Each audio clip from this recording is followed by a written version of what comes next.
వెనక పొడిస్తే అట్లా దన్నని అట్లా స్కార్ అట్లా రెడ్గా వచ్చేసేది ఆ ప్రాంతంలో. పొట్టలో కూడా గుండెల్లో నుంచి కోసినట్టు ఉంటే అక్కడ నుంచి అక్కడ దాకా అమ్మ అమ్మ అంటే అట్లా చూస్తే ఏదో ఉంది కోసినట్టు ఉందంటే ఏది అని చూస్తే ఎర్రగా అట్లా స్కార్ పడిపోయేది. ఎక్కడ బాధ కలిగేదో అక్కడ అట్లా స్కార్ పడిపోయేది పైన. ఆ స్కార్ చాలాసేపు ఉండేది, బాగా బాధ, మంట, ఒక రకమైన విపరీతమైన బాధ, తట్టుకోలేని బాధ ఉండేది నాకు.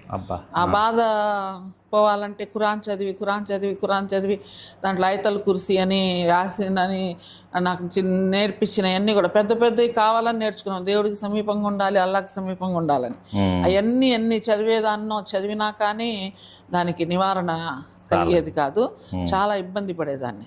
ఎప్పుడుకో కానీ ఆ మత్తు వీళ్ళలంటే నిద్ర మాత్రలాగా వేసుకుంటే అప్పుడు నిద్ర పట్టేది, లేకపోతే నిద్ర కూడా పట్టేది కాదు.